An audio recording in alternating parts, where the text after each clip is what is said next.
আমার মুসলমান বন্ধুগণ, গভীর মনোযোগ।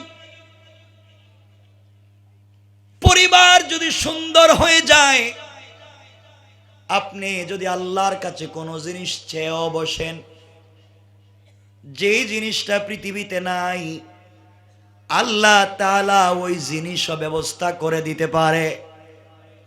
কথাগুলা মনোযোগ দিয়ে শুনেন। এই পৃথিবীতে হযরতে রাসূল পাকের কলিজার টুকরা মেয়ে হযরতে ফাতেমা রাদিয়াল্লাহু তাআলা আনহার জিন্দেগি থেকে আপনাদেরকে শোনাইয়া দেই। কথাগুলা মনোযোগ দিয়ে শুনেন। হযরতে ফাতেমা রাদিয়াল্লাহু তাআলা আনহা তখন পর্যন্ত বিয়ে শাদী করেন নাই, বিয়ের বয়সে পৌঁছান নাই। চলার পথে সামাজিকভাবে এলাকার হিসাবে এক ইহুদির মেয়ের সঙ্গে তার বন্ধুত্বের সম্পর্ক হয়ে গেল, বান্ধবিয়ানা হয়ে গেল। ইহুদির মেয়ের সঙ্গে মেয়েটা ফাতেমাকে ভালো করে চিনে, প্রতিদিন তার কাছে আসে, বিকেল বেলা চলে যায়। এই শক্য গড়ে উঠল ফাতেমার সঙ্গে ইহুদির মেয়ের। একদিন দুই দিন না, ইতিহাসে পাওয়া যায় কেউ বলেছেন 5 বৎসরের সম্পর্ক, কেউ বললেন 6 বৎসর, কেউ বললেন 12 বৎসরের সম্পর্ক। দীর্ঘদিন পর্যন্ত তাদের সাথে সম্পর্ক চলে। ওই ইহুদির মেয়েটা আসে, ফাতেমাকে দেখে, কেমন চরিত্রবান, কেমন আদর্শবান, কেমন ভালো মানুষ, জীবনে আমানতের খেয়ানত করে নাই। ওই মেয়েটা আস্তে আস্তে বড় হয়ে গেল। মনোযোগ দিয়ে শুনেন কি বলতে চাই।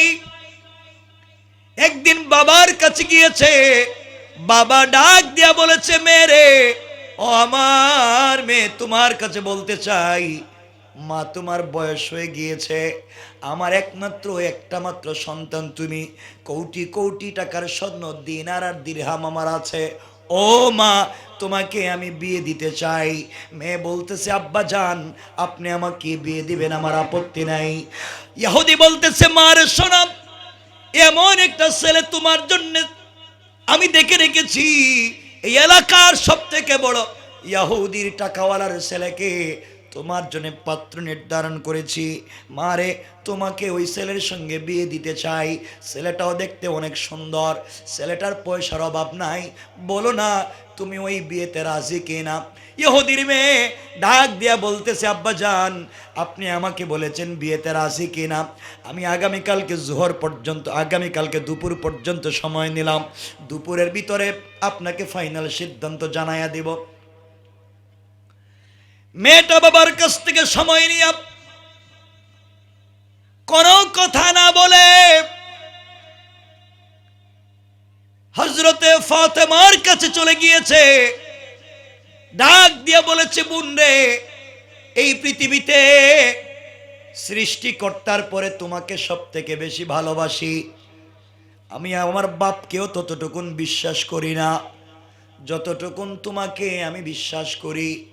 ও ফাতেমা, আজ আমি এসেছি আমার জিন্দগির ফাইনাল সিদ্ধান্ত জানতে, আমি আমার জিন্দগির ফাইনাল বিষয় তোমার কাছ থেকে জানতে চাই। ফাতেমা বললেন, কি বলতে চাও বলো। ইহুদির মেয়ে বলতেছে, ফাতেমা কার সঙ্গে পরামর্শ করব, এই পৃথিবীতে তোমার মতো আমানতদার আর কেউ নাই। ফাতেমা,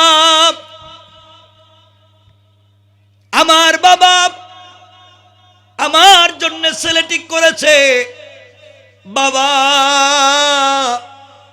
আমাকে বিয়ে দিতে চায়, বলো না ওই ইহুদির ছেলে, টাকাওয়ালা শিল্পপতির ছেলে, ওই ছেলের সঙ্গে বাবা আমাকে বিয়ে দিতে চায়, বলো না আমি বিয়েতে রাজি হব কিনা।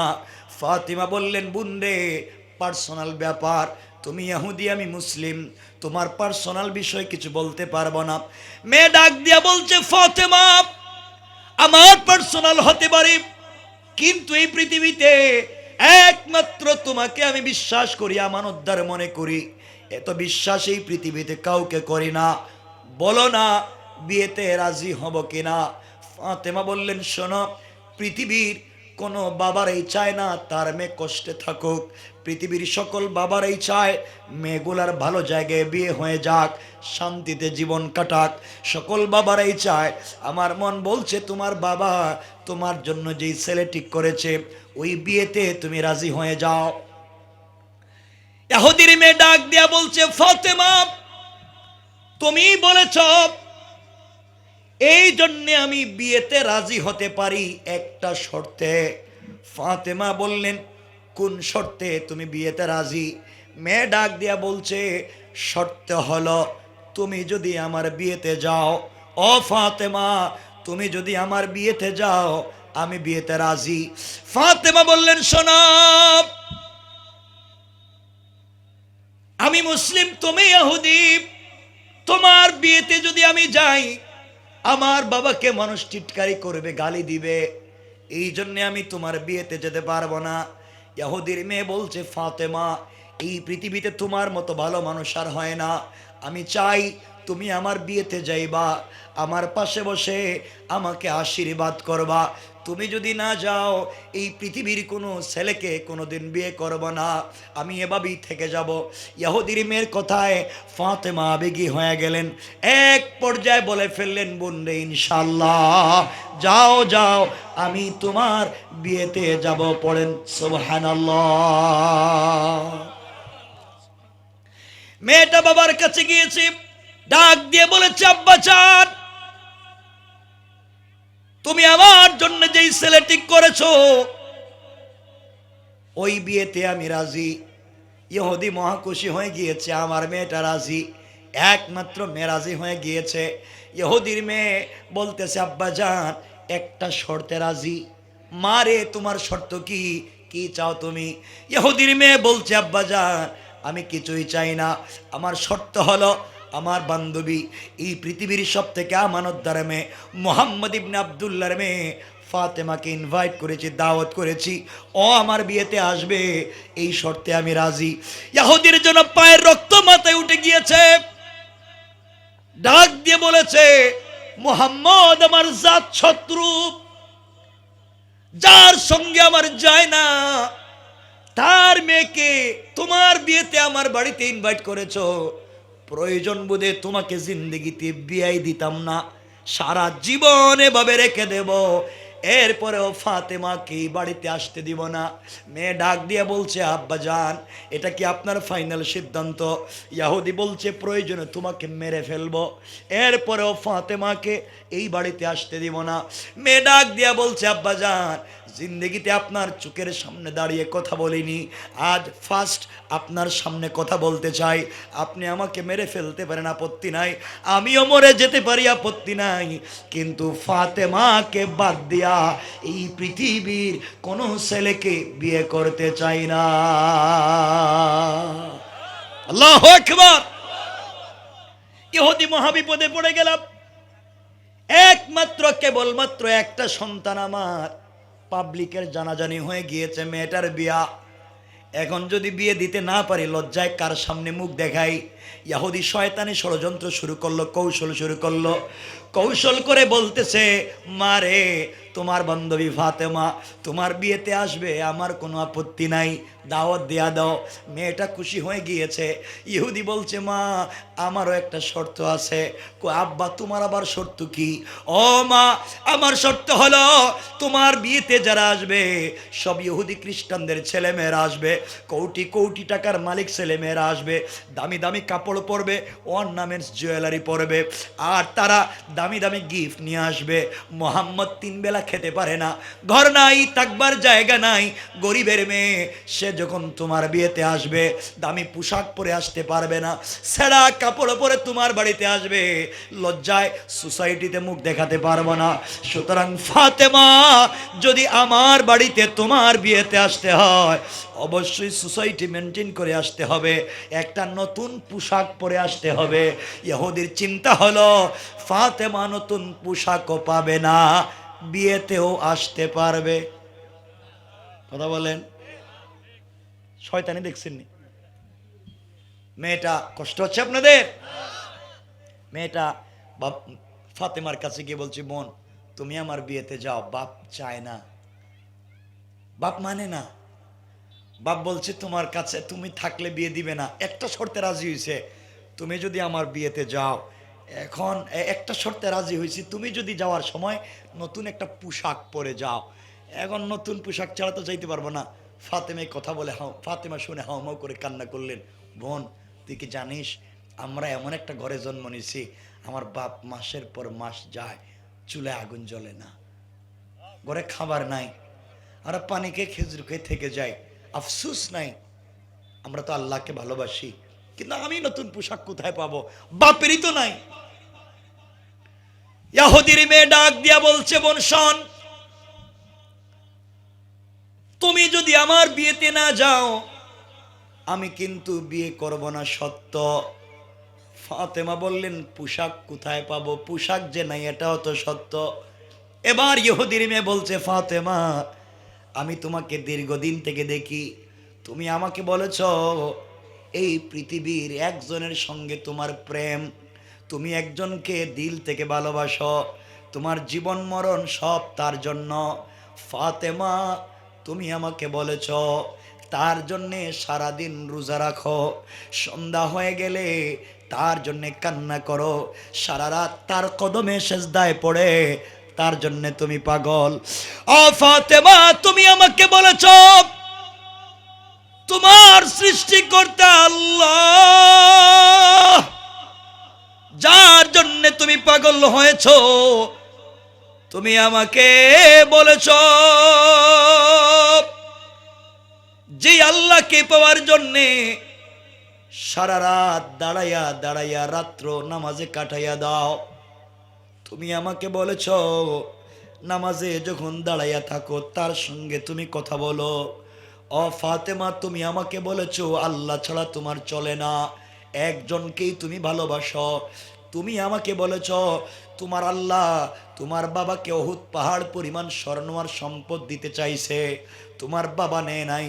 তুমি আমাকে বলেছ তোমার বাবাকে আল্লাহ সম্পত্তি দিতে চাইছে, নেয় নাই। তুমি বলেছ আসমান জমিন সব কিছুর মালিক আল্লাহ, আল্লাহর অনেক ক্ষমতা, অনেক প্রভাব, অনেক পাওয়ার, অনেক শক্তি।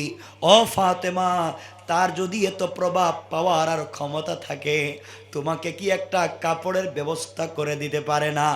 সত্যি আমার মন বলছে তুমি তাকে ভালোবেসে যাও, কিন্তু সে তোমাকে ভালোবাসে না।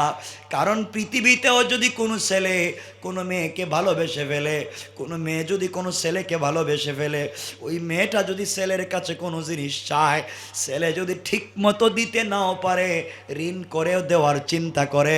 ফাতেমা বলো না, আমি জানতে চাই সে আল্লাহ কি তোমাকে একটা কাপড় দিতে পারে না?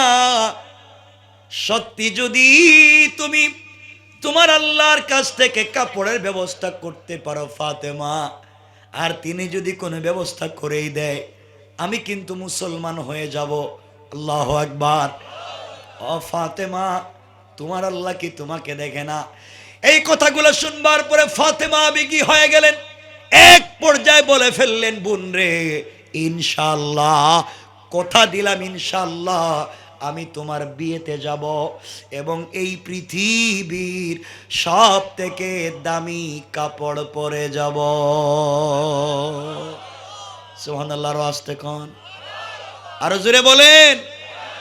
ফাতেমা আমি তোমার বিয়েতে যাব এবং পৃথিবীর সব থেকে দামি কাপড় পরে যাব। আমার বন্ধুগণ, মেয়েটা চলে গেছে বাপের কাছে, গিয়ে বলছে আব্বা জান ফাতেমা কিন্তু আমার বিয়েতে আসবে এবং পৃথিবীর দামি কাপড় পরে আসবে। ইহুদি টিটকারি দিয়ে বলছে, কই কি গরিবের মেয়ে, থাকবার জায়গা নাই, আর হে নাকি নতুন জামা কাপড় পরবে। যখন টিটকারি করছে, আল্লাহ সিদ্ধান্ত নিয়েছেন এই বাড়িতে আমি ফাতেমাকে পাঠাবো, অবশ্যই পাঠাবো। আল্লাহু আকবার। আল্লাহ চাইলে পারেন কি পারেন না? আল্লাহর কৌশল ছোট না বড়? এই জন্য আল্লাহ কোরআনে বলছেন, ওয়া মাকারু ওয়া মাকারাল্লাহ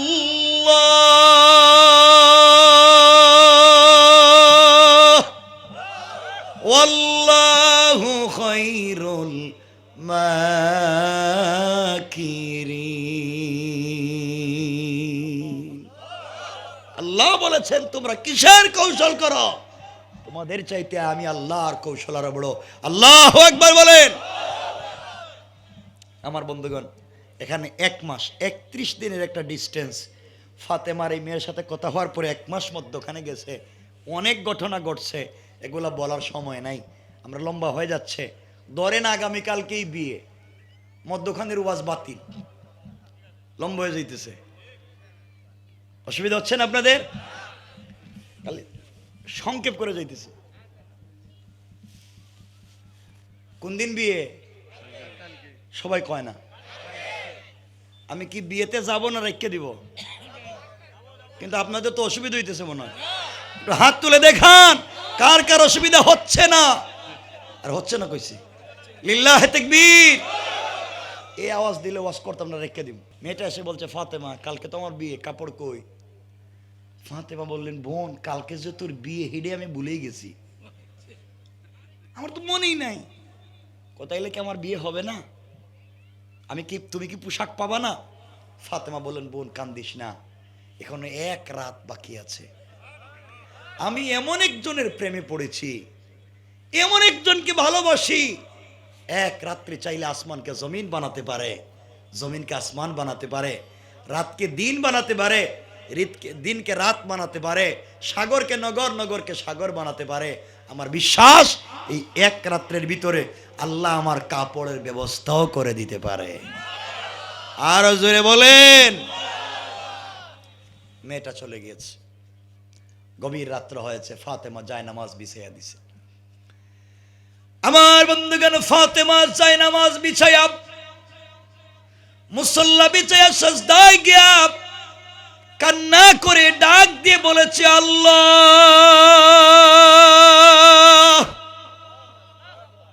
এই পৃথিবীতে একমাত্র তোমাকে ছাড়া আর কিছুই ভাল লাগে না। আল্লাহ, তুমি এমন বাবার ঘরে জন্ম দিয়েছো ফাতেমাকে, বাবা তো কোনোদিন 3 বেলা 1 বেলা খাবারও দিতে পারেনি, কিন্তু বাবার প্রতি কোনো অভিযোগ নাই।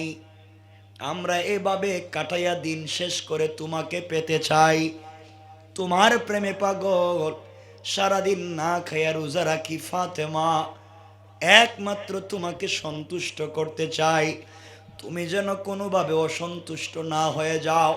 আল্লাহ, সারা রাত দাঁড়াইয়া দাঁড়াইয়া নামাজ পড়ি, ফাতেমার উপরে যেন তুমি খুশি থাকো।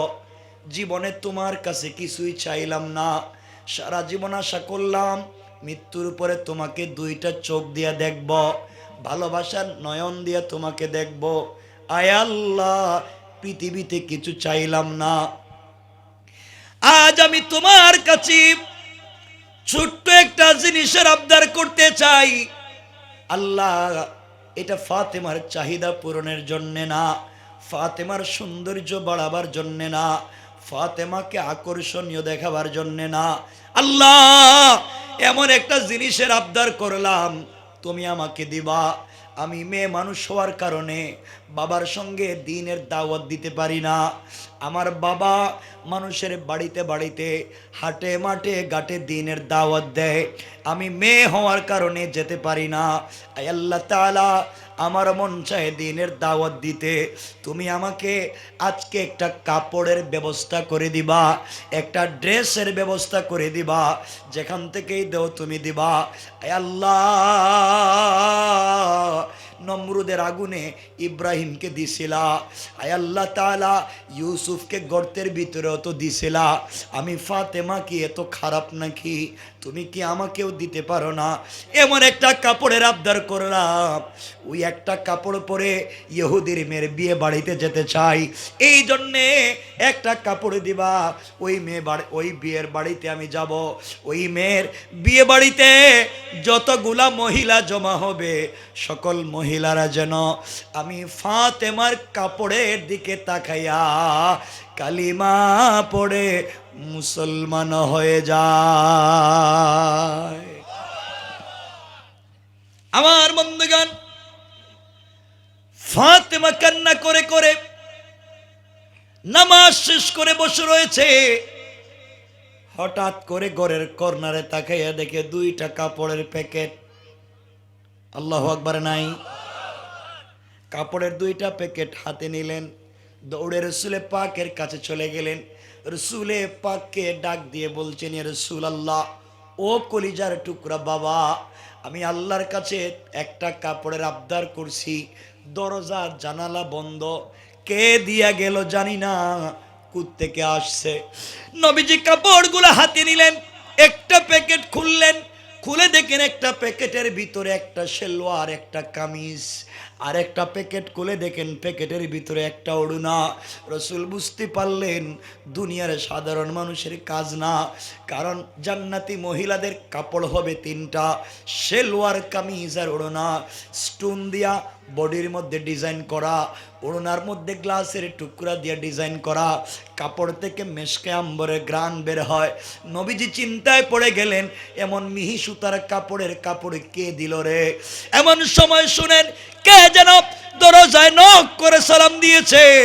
নবীজি দরওয়াজা খুলে দিলেন, জিবরিল আমিন হাজির হয়ে গেলেন, সালাম দিয়ে বলছেন, ইয়া রাসূলুল্লাহ, আপনি আল্লাহর সালাম গ্রহণ করুন, আপনার মেয়ে ফাতেমা বাঙ্গা ঘরে থেকে খেয়ে না খেয়ে আল্লাহর সঙ্গে এমন সম্পর্ক করেছে, আজকে আল্লাহর কাছে কান্না করে একটা কাপড়ের আবদার করেছে।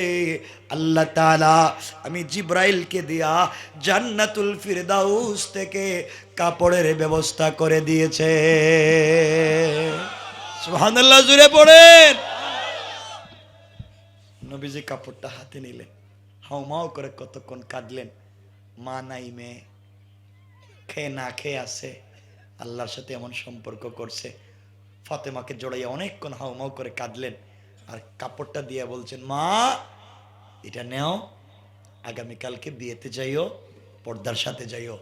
এখানে প্রচুর আলোচনা, নবীজি কেন বললেন পর্দার সাথে যাইও, প্রচুর আর তাফসির, ওদিকে যাওয়ার আমার সময় নাই, কারণ সময় কমে যাচ্ছে, বহুত লম্বা আলোচনা।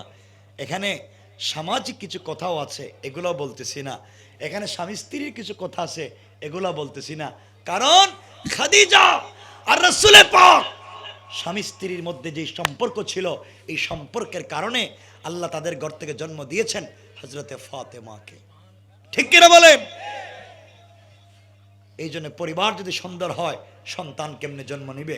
আমার বন্ধুগণ, কালকেই হযরতে ফাতেমা কাপড়টা পরে বিয়েতে যাইতেছেন। সুবহানাল্লাহ নাই? একে তো বিশ্ব নবীর মেয়ে, একে তো জান্নাতি নেত্রী, তা পড়ছে জান্নাতুল ফেরদাউসের কাপড়। সুবহানাল্লাহ বললেন না? নূরুন আলা নূর। হযরতে ফাতেমা যখন বিয়ে বাড়িতে ঢুকছে, ঢুকতে দেরি পুরাটা বাড়ি মেশকে আম্বরের গ্রানে মুখরিত হইয়া, পুরাটা বাড়ি জান্নাতি কাপড়ের আলোতে আলোকিত হয়ে গিয়েছে।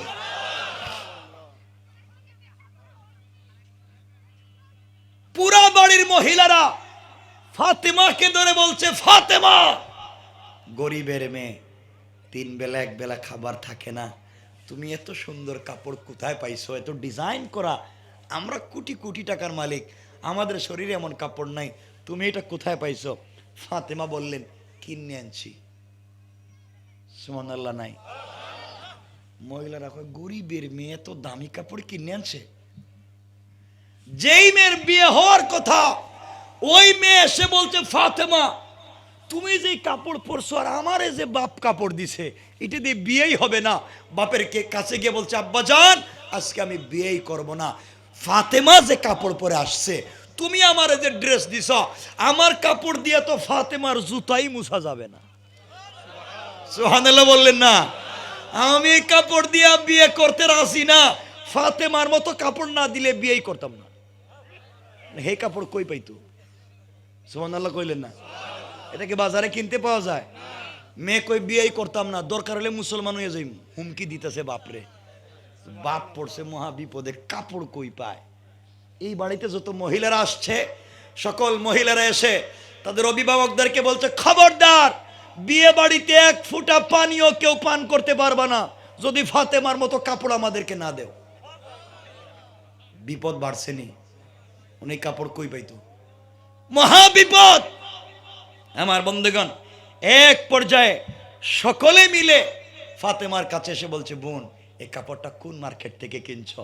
ফাতেমা বলছেন, শোনো, আমি যে মার্কেট থেকে কিনছি তোদের বাপ দাদা 14 গোষ্ঠী এই মার্কেটের নামও জানে না। সুবহানাল্লাহ বললেন না? মহিলাদের রাগ কম না বেশি? জিদ কম না বেশি? গরিবের মেয়ে কই কি, আমরা নাকি মার্কেট চিনি না, আমরা নাকি দোকান চিনি না, আমরা সব মার্কেট চিনি, সব দোকান চিনি, মার্কেটের সব সিপা গল্লিও চিনি, কোন জায়গায় ফুচকা পাওয়া যায়, কোন জায়গায় ছটপটি পাওয়া যায় সব আমরা জানি। দেখবেন স্বামীর মোবাইল নম্বর সেভ না থাকলেও দোকানের ম্যানেজারের নাম্বার আছে। কথা বলেন না কেন? সমাজ এমন খারাপ হয়ে গিয়েছে, আজকালকে দেখবেন আমার মায়েরা বোনেরাও খারাপ হয়ে গিয়েছে। আজকালকে যেই ছেলে নামাজ পড়ে, দাড়ি রাখে, তসবিহ পড়ে, ওই ছেলেরা স্বামী হিসাবে তার পছন্দ হয় না। যেই ছেলে গাঁজা খায়, ফেনসিডিল খায়, বাবা খায়, আর ঘরে গিয়ে বাপরে দুলাভাই ডাকে, সেই ছেলেরা তার পছন্দ হয়। ঠিক কিনা? ভালো ছেলেরা তার পছন্দ হয়। আমার বন্ধুগণ, ফাতেমা বলছেন কাপড়টা কিনে আনছি। মহিলারা বলছে কোন মার্কেট থেকে? ফাতেমা বলছেন তোমরা এই মার্কেট চিনবা না। মহিলারা বলছে এই মার্কেট আমরা যদি না চিনি, পৃথিবীর সব চিনবো না কেন? ফাতেমাকে তারা অনুনয় বিনয় করে বলছে, বোন বল না কোন মার্কেট থেকে কাপড়টা কিনছো? আমি যেই দোকান থেকে কাপড় কিনেছি ওই দোকানের নাম হলো জান্নাতুল ফিরদাউস। আর যে মার্কেট থেকে কাপড় কিনেছি ওই মার্কেটের নাম জান্নাত। সুবহানাল্লাহ বলেন। মহিলারা চিন্তায় পড়ে গেছে, কয় কি, আমাদের তো মার্কেটের নাম সলিমুদ্দিনের মার্কেট, ঠিক না? এখন জান্নাতুল ফিরদাউস জান্নাত, এটা তো নামও শুনলাম না। ফাতেমা বলছে, শোনো, আমি যে কাপড় পরছি ওটা তোমাদের বডিতে একটা ঘষা দিয়া বাড়ি থেকে ঘুমাও। কাপড় কিনা তো দূরের কথা, আমার কাপড়ের একটা ফাতরও তো তোদের বাপ দাদার সম্পত্তি বিক্রি করে কিনতে পারবে না। সুবহানাল্লাহ বললেন না? এগুলা বললে মহিলাদের জিদ কমে না বাড়ে? সবাই বলেন না? মহিলারা বলছে, যা দরকার হলে কিডনি বিক্রি করুন, দরকার হইলে সব বিক্রি করলেও এই কাপড় কিনা লাগবে। কেমনে যাওয়া যায়? এই কাপড় সবাই কিনতে চায়, এই জায়গা তো যাওয়া মুশকিল। সবাই এসে বলছে, ফাতেমা বলো না কেমনে কি করা যায়, এই কাপড়টা তো কিনেই লাগবে। এক পর্যায়ে মুসলমান বন্ধুগণ কথাগুলো দিল দিয়ে শোনেন। ফাতেমা বলে ফেললেন, বোনেরা শোনো, যেই দোকান থেকে কাপড় কিনেছি ওই দোকানের নাম জান্নাতুল ফিরদাউস। যেই মার্কেট থেকে কিনেছি ওই মার্কেটের নাম জান্নাত। আর ওই মার্কেটে যে রাস্তা দিয়ে গিয়েছি ওই রাস্তা হলো ইহদিনাস সিরাতাল মুস্তাকিম।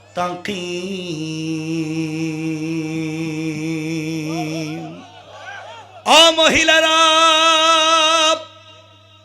সিরাতে মুস্তাকিম নামক রাস্তা দিয়া যদি চলো, সামনে গেলে জান্নাত নামক মার্কেট পাইবা।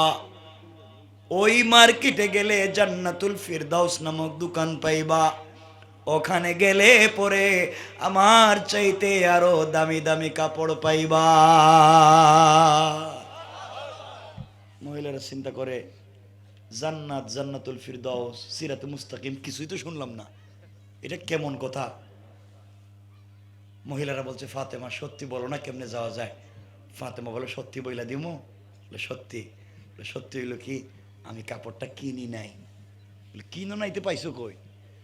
ওইটা আমার সাথে একজনের প্রেম, হ্যাঁ আমারে গিফট করছে, গিফট। না সুবহানাল্লাহ, আসতে কন। মহিলারা কয়, আমরা তো প্রেম করি, হেরা তো আমাদেরকে 2 টাকার বাদামও দেয় না। আরে এত দামি একটা কাপড় দিয়ে দিছে, দরকার নাই কাপড়ের, এই মালিকটারে দেখা দরকার, কই আছে এটা? ফাতেমা বললেন, তোমরা সেই মালিকরে দেখতে চাও? তাহলে সিরাতে মুস্তাকিমের রাস্তায় সামনে গেলে পাইবা। কই বোন কেমনে যাওয়া যায় এই রাস্তা দিয়ে? ফাতেমা বলছেন, যে কেউ চাইলে রাস্তা দিয়ে চলতে পারবা না, এটা ভিআইপি রাস্তা, সিকিউর রাস্তা, স্পেশাল রাস্তা, যে কেউ চাইলে রাস্তা দিয়ে যাওয়া যায় না। এই রাস্তা দিয়ে চলতে গেলে একটা আইডি কার্ড লাগে, পরিচয়পত্র লাগে, পরিচয়পত্র ছাড়াই রাস্তা দিয়ে কেউ যাইতে পারবা না। আর পরিচয়পত্র থাকলেই হবে না, একটা পিন নাম্বার আছে, পিন নাম্বার মনে রাখতে হবে। আপনার এটিএম কার্ড আছে, বুথে মারলেন পিন নাম্বার মনে নাই, পয়সা পাওয়ার সম্ভাবনা আছে। ফাতেমা বলছেন কার্ড থাকলে হবে না, পিন নাম্বারও মনে রাখা লাগবে। এগুলা যদি মনে রাখতে পারো সামনে গেলে সহজ, মনে রাখতে পারবা না কিচ্ছু পাইবা না। মহিলারা বলছে প্রয়োজন বুঝে সব ছেড়ে দিব, এরপরে আইডি কার্ডের দরকার। 1 মিনিট কথাটা দিল দিয়া শোনো, জিন্দেগি চেঞ্জ হয়ে যেতে পারে। কি বলতে চাই? ফাতেমা বলছেন বোনেরা সত্যি কি তোমরা ওখানে যেতে চাও? সত্যি আমরা ওখানে যেতে চাই। প্রয়োজন বোধে ফাতেমা বলছেন শোনো, তোমরা যদি আইডি কার্ড ধারণ করতে চাও, তোমরা যদি পিন নাম্বার ধারণ করতে চাও, হয়তো বাবার সঙ্গে সম্পর্ক থাকবে না, স্ত্রী স্বামীর সঙ্গে সম্পর্ক থাকবে না। মহিলারা বলছে সব ছেড়ে দিতে পারি, এরপর ওখানে যেতে চাই। ফাতেমা বললেন শোনো, ওই আইডি কার্ডের নাম হলো ইসলাম, আর পিন নাম্বার হলো লা ইলাহা ইল্লাল্লাহু মুহাম্মাদুর রাসূলুল্লাহ। ও মহিলারা, ইসলাম নামক আইডি কার্ড ধারণ করে লা ইলাহা ইল্লাল্লাহ নামক পিন নাম্বার যদি মনে প্রাণে ধারণ করতে পারো রে, সামনে গেলে সিরাতে মুস্তাকিম নামক রাস্তা পাইবা, আরো সামনে গেলে জান্নাত নামক মার্কেট পাইবা, আরো সামনে গেলে জান্নাতুল ফিরদাউস নামক দোকান পাইবা, আর ওই জায়গায় গেলে মালিকরেও পেয়ে যাইবা। মালিকের সঙ্গে যদি সম্পর্ক হয়ে যায় তাইলে এমন 8-10টা মার্কেটের মালিক তোমাদেরকে বানাইয়া দিতে পারে। সুবহানাল্লাহ বলেন। মহিলারা বলছে ফাতেমা এই আইডি কার্ড কোথায় পাওয়া যায়, পিন নাম্বার কোথায় পাওয়া যায়? ফাতেমা বলছেন পৃথিবীর কেউ দিতে পারে না। এই আইডি কার্ড দিয়ে থাকেন আমার বাবা, এই পিন নাম্বার বিতরণ করেন আমার বাবা। কিন্তু তোদের বাপ দাদারা আমার বাপকে গালি দেয়, আমার বাপকে মারতে চায়। আমার বাপ তো আর কোনো কাজ করে না, এই আইডি কার্ডের পরিচয় দেয়, এই পিন নাম্বার বিলাইয়া দেয়, এই জান্নাতের কথা বলে আল্লাহর পরিচয় দেয়। তোমরা কে যেতে পারবা? মহিলারা বলছে ফাতেমা দেরি করা যায় না, হাত লম্বা করে দাও। এই বলে একসাথে 350 জন, কেউ বলেছেন 352 জন, কেউ বলছেন 470 জন, কেউ বলছেন 472 জন মহিলা একসাথে কালিমা পড়ে মুসলমান হয়ে যায়। সুবহানাল্লাহ জোরে পড়েন। মাত্র এখানে আসছি, এখন মহিলারা মুসলমান হইছে। যেই মেয়ের বিয়ে হওয়ার কথা হেও মুসলমান হয়ে গেছে গা, সব মহিলারা মুসলমান হইছে। এখন বাড়ির কি অবস্থা চিন্তা করে।